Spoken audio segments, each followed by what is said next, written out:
Shalom, shalom, libota ya Nzambe.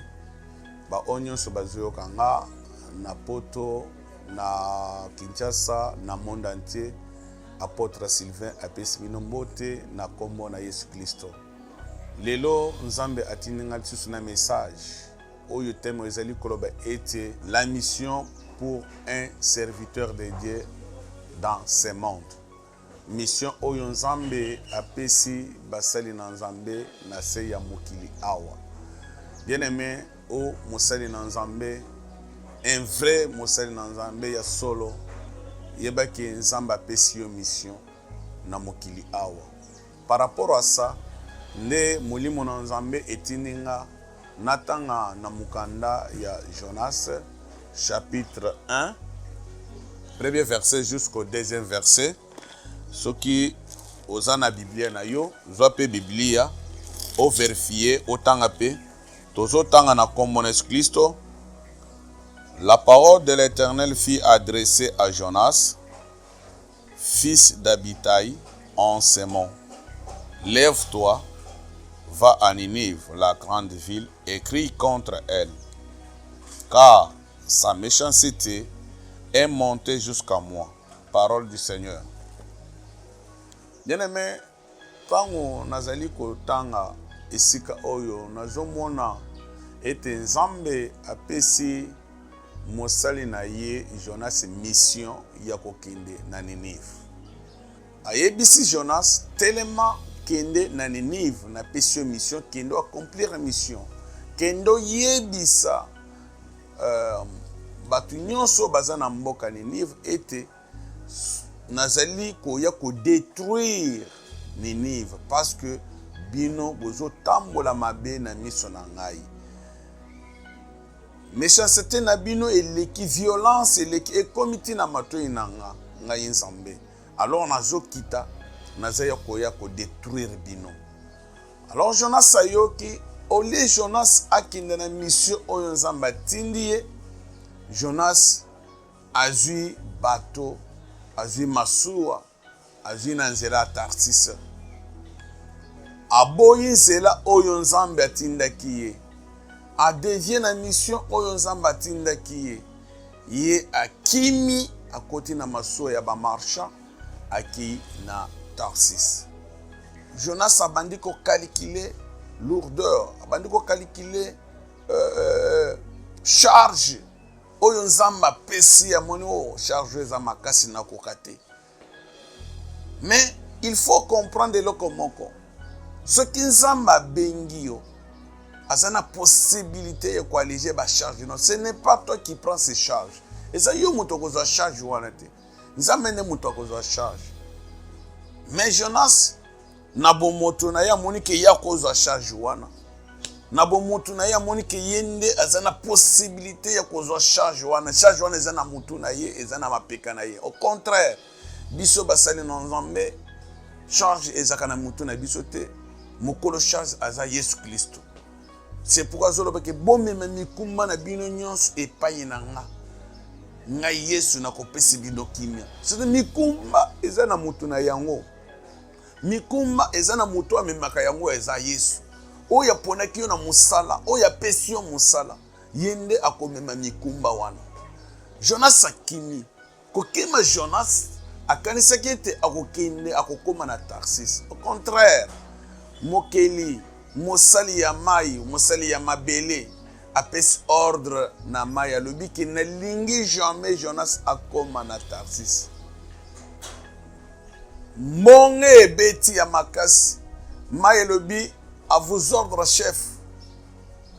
Mai bandi koningana kosala monga makasi, mupepe ya makasi, eleki likolo ya mai. Batu oyo bazaki na masuwa babandi kobanga balobi wow. Oyo mupepe banda to banda kosala musala oyo totikala komona mupepe ya boye te. Monga ya boye to komoko totikala ko vivre yango te. Oyo ya une chose. Alors pona boye mupepe muto amokila ko sisa yango te. Biso tokoza na makasi ya kosisa yango te. Mutu na mutu a implorer Nzambe na ye. Mutu na mutu a consulter Nzambe na ye. Pwete likambo ye uti wapi. Likambo oye kosila ndenge nini. bato nyonso babandi kosambela banzambe na bango. Or ezaki na nzambe moko oyo asalaki yango mokeli ya lola, Dieu éternel. Nzambe ya Jonas nda azalaki na capacité ya kochanger situation bazalaki nango. Jonas avandi na ye, mais bango babandi kobondela moni changement te. Bakuti Jonas avandi ba frère, yo pe implorer nzambe na yo ya biso toujours to bonde tout mona makambo échanger te. Alors Jonas a moni ke ngai na koki jamais kosenga nzambe parce que ayebaki likambo nini asalaki na nzambe, ayebaki likambo problème o azaki na ngona nzambe. Alobi bien aimé, ngai nde nazali source ya malédiction ya bino, nazali source ya makambo bozomona lelo. Bien aimé de le Seigneur, yo mosel na nzambe soko ozokanga, soko ozo détourner na mission nzamba pesi yo, ozomonisa bato mosusu pasi. Baninga wana bazaki na kati ya masuwa na biloko na ba marchandise na bango bazwe biloko nyonso babwaka na mai à cause ya Jonas.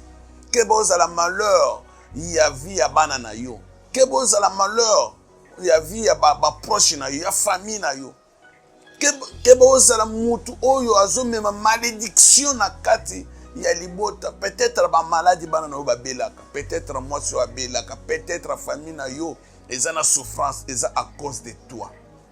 Kokimaka mission zamba pesi yo. Bien aimé, lera kimi amimisi bato musu na passe na ba problème. Alobi likambo oyo bomoni oyo euti epai na ngai. Ngande na memi masumu oyo nyonso epai na yo. Ngande na memi malédiction oyo epai na bino. Alors nazo senga bomema ngai bobwaka nga na mai. Bien aimé, eloko esali ngai sengo eza nini? Tango mai ezwi Jonas calme ekoti na mai. Mai lobi naza kobanga ete nzambe a frappé mema ngai. Atosi mutu yo babando luka yeyo mai etikali kimia. Mais eloko esali ngai sengo lisusu eza nini? Tango Jonas akoti na mai, nzamba dépêché mbisi ya munene eke komela Jonas pour la protéger Jonas a kofouate. Ça c'est Dieu. Bien aimé, mosana nzambe aza n'importe qui te. Nzamba ko bango mosana nzambe pamba te. Parce que aza na mission a pesi. Tant que mission na ye esili na nute, tant na na sali mission nzamba ko bomaka yete. Quel que soit, même ceux qui avion kwei, même ceux qui accident salami ya makasi ya mituka, même ceux qui naufrage salami, mais mosana nzamba ko zala protéger. Nzamba kotinda ka mbisi akoyo komela epona ko protéger ye. Bien aimé, mosana nzamba sali 3 jours na kati ya libumu ya mbisi. Amoni que je péchais contre Dieu. J'ai désobéi à la parole de Dieu. Alors, faut na sani na zonge pa na nzambe na senga bolimbisi. Na zonge pa na nzambe na kende na zonge la mission ya pesi ngai. Afukami na kati ya libumu ya mbisi abandi ko prier, abandi ko yebisa nzambe tala ngai. Soko bimisi ngai esika oyo na kopesa offrande, na kopesa ba sacrifice, nzambe na kosala oyo lingi. Nzamba moni vraiment Jonas a comprendre que il faut azongela nga. Il faut que ndoko sala mission oyo ngai na pesi. Nzamba pesi ordre epa ya mbisi.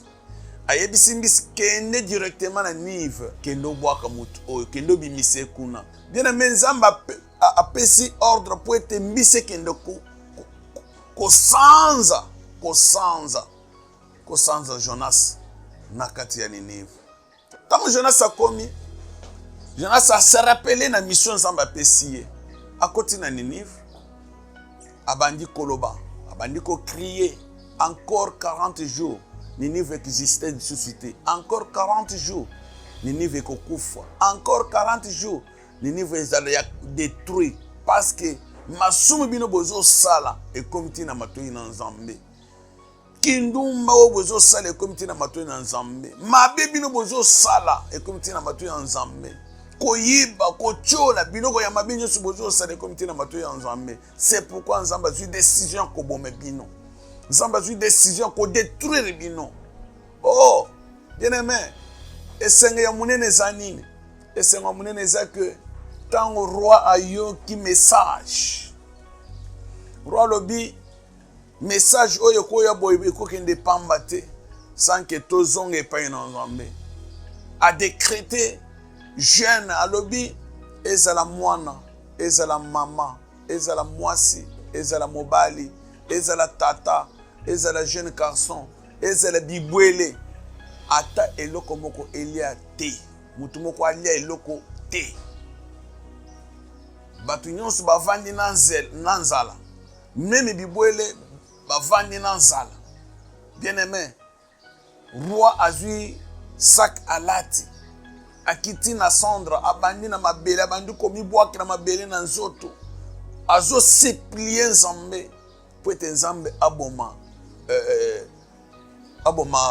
peuple ya Ninive te Nzambe aboma peuple ya Ninive te bien aimé babandi kolele pa na Nzambe balombi te Nzambe to se repentir ba se repentir na mabe babando kosala batubeli yango liboso na Nzambe balobi ete Nzambe limbise biso toyebaki tosalaki mabe liboso na yo toyebaki tosali mabe liboso ya peuple na yo ntango nazoyoka maloba na Nzambe ezoloba na kati ya monoko ya Ézéchiel ezoloba ete ce que je désire ce n'est pas que le méchant meure mais qu'ils changent leur conduite mais qu'ils vivent Nzambe alingaka liwa ya mutu mabe te bien aimé Nzambe alingaka liwa ya musumu kite Nzambe azolinga ete ozongela ye ntango yo kozongela ye nde a bénéficier Nzambe alingi ete ama nyonso ezongela ye musala nyonso asalaki na maboko na ye ezongela ye bien aimé oza na valeur mingi na miso na Nzambe oza na valeur ebele na miso na Nzambe komi tala ndenge ozotala wana te oza na valeur mingi na miso na Nzambe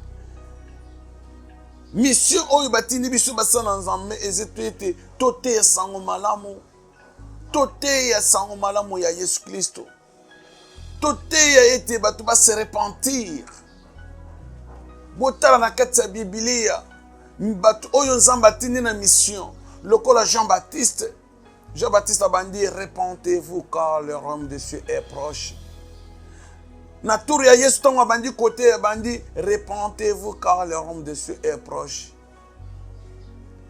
Pierre n'acte des apôtres Simon Pierre l'air abandi ate abandi repentez-vous car le royaume des cieux est proche voilà notre mission bien-aimé mission na biso basali na Nzambe biso basali na Nzambe eza ete tolakisa bato ete bozali kosala mabe na miso na Nzambe bokokufaka botika mabe bozongela Nzambe botika masumu bozongela Nzambe botika kindumba bozongela Nzambe botika makamu mabe nyonso bozongela Nzambe voilà notre mission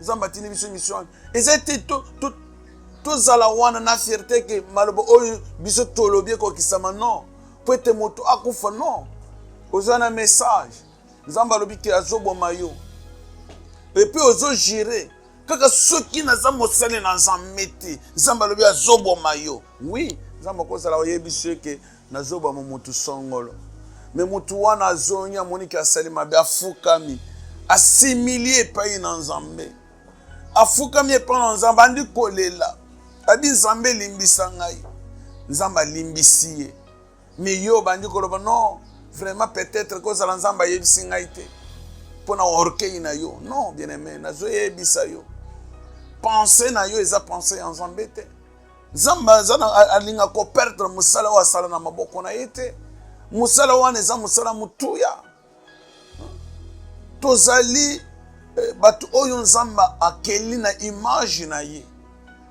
Nzambe kolinga kosala perte ya batu ebele bongo te alors yoka Jonas tango moni te Nzambe abikisi Ninive parce que Ninive se repentir liboso na Nzambe Jonas asiliki Jonas alobi voilà pourquoi ndabanda koboya koya na Ninive parce que nayebi ke yo Nzambe tu es le Dieu miséricordieux otonda na mawa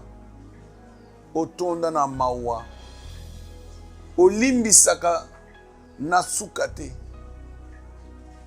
olimbisaka sans limite bolimbisi na ezaka sans limite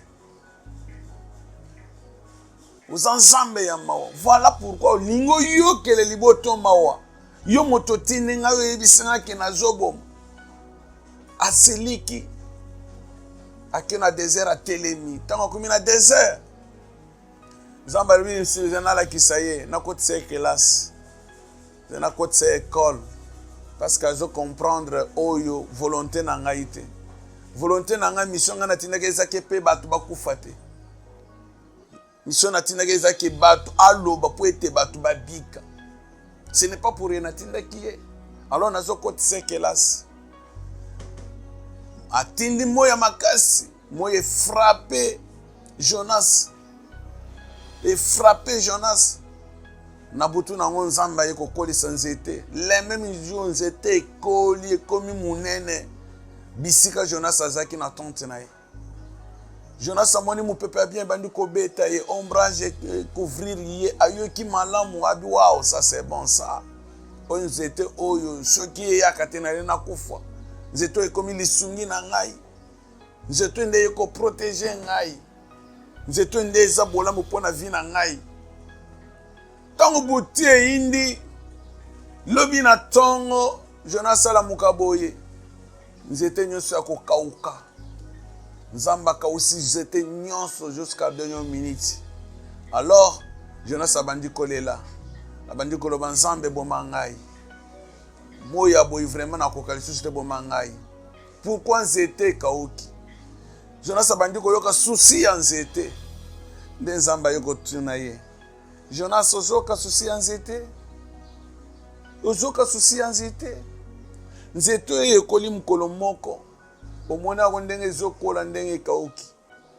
Ozoka souci na yango. Kaka muto nga na keli na image na ngai nzambe. Kaka muto nga na sali musala makasi po ete na kela ye. Yo ozoka souci ya batu te. Yo ozoka souci ya nzete. Bien-aimé, nazo yebisa yo mosali na nzambe. Yo ka souci ya bana na nzambe. Yo kaka souci na bango. Yo ka souci na bango bien-aimé. Yo ka souci na bango. Bazana bosenga na yo. Bosenga na bango. Ezete ote ya bango mongo te. Bosenga na bango ezete ote ya bango bozu ya mokili te. Bozu ya mokili eze biloko ekufaka. Eze biloko ya pamba. Eze biloko ya pamba. O détourner message oyo nzamba pesa yo. Ya côté ya sur la repentance. Ya côté sur l'abandon des œuvres mortes. Ya côté ya sanctification. Okimaka yango okota na makambo mbongo. Bando ozoteleme na mbongo. So bandi côté po na mbongo même 3 heures. So bandi ko pesa côté po na mbongo. Akosala même 1h30. Au contraire, il y a vie et ça ne fait que 45 minutes, ne fait que 30 minutes. Lelo tozana bino wapi? Église ya kokangama. Église yonso ya kokangama. Ba o babanda ko sesifier kaka na mbongo. Ba projet ya bango ezaka na mbongo ya église, ya mabonza, ya badime. Parce que toujours oh mabonza ceux qui ont ça la programme na yeselo mabonza. Lelo bandako oyo bobandako futela. Bo futaka lisusu bokoti ba nyongo. Biloko anyongo bozwaka ya batu. Bazonga. Quelle que soit souffrance ekoyelo bien-aimé, zonga nde na message. Zonga mission oyo nzamba pesi yo. Oza pasteur, oza apôtre, ozali évangéliste, oza évêque, ozali diacre, ozali ancien, oza prophète. Zonga na message nzamba pesa yo. Zongele mission nzamba pesi yo. Mission à liboso ezali côté repentance, côté vérité. C'est ça notre mission. C'est ça notre utilité dans ce monde. Il se passe ensemble tout ça utile. Ce qui toujours est vérité. Ce qui tous ali kozongi se libota na nzambe et pas une nzambe. Ce qui toujours sala musala wana te tokoma inutile. Parce que biloko toujours pesa eza biloko ya molimo. Toujours pesa richesse ya molimo. Toujours pesa richesse ya molimo. Mutu uwapi akoki koyepa na nzambe. Ceux qui ont un bambon, bandi côté mbongo, comme on a mutu pamba. Alors je te dis, frère bien-aimé, je te dis, vrai collègue, je te dis, vrai ndeko na biso, yo mosena nzambe soko zoka ngai, zongela message. Zokela mission oyo nzambe apesaki yo. Ya liboso nano wana lobi ya liboso nano repentance parce que nzela ba canal oyo komema batu na lo les ebele. Ya liboso na ye bandeli mission ya liboso ezana no to tena repentance. Batu ba bongwana. Batu ba bongwana mitema. Bazongela nzambe nde mission na biso ya liboso. Tokoya ko yeloba ya mibale tokoloba ya misa tokoloba nyonso wana eza parmi ba mission nzamba pesi biso. Alors il y a liboso na yebandeli il y a mission na biso ezali côté repentance. Lelo pona mutu nyonso ayokinga ozala mwasi ozala mobali ozala tata même soko ozana maladi même soko ozana lenga nini yebaki nzambe aza mobikisi. Nzambe alingaka liwa ya mutu mabete. Nzambe aza na bolingo. Bolingo na ye ezali ebele likolo na biso. Bolingo na ye alingi ke yo kufa te. Alingi ke yo beba te. Alingi ete yo kota na mabele. Mais alingi ke yo oza na bomoi. Bolingo na Nzambe eza ete ngai na yo to vanda na mesa na ye. To le longo na ye. To sepela na ba ange. Voilà mission Nzambe pesi biso. Eza ete bana na Nzambe babunga te. Bazongela ye. Bien-aimé dans le Seigneur, lelo yokanga, yo muto kendaki musika, yo muto bungaki, yo muto ozana kati ya masumu, yo ozana muto akoyiba, bien-aimé nazo yebisa yo. Liwa ezana porta na yo. Liwa ezana porta na yo. Bongola sikoyo motema na yo. Ndimela Nzambe, ndimela Yesu Kristo. Yesu Kristo wana akobikisa yo. Yesu Kristo wana akomona yo akobikisa yo. Akobikisa bien-aimé. C'est pourquoi nazo yebisa yo. Repends-toi. Repends-toi, bien-aimé. Repends-toi. Bisika ozali. Namboka nyonso ozali. Repends-toi. Zongela Nzambe. Nzambe ya lola. Oya poninga etelelo. Boyoka message. Oya selete. Abimisa maloba na kati ya munoko na ngai. Po ete na yebisaka bino. Nzambe wana apambola bino. Nzambe wana azala liboso na bino. Nzamba wana azala soutien na bino, azala protection na bino. Na kombo na Yesu Kristo oyo azali mosungi na biso tolobi amen.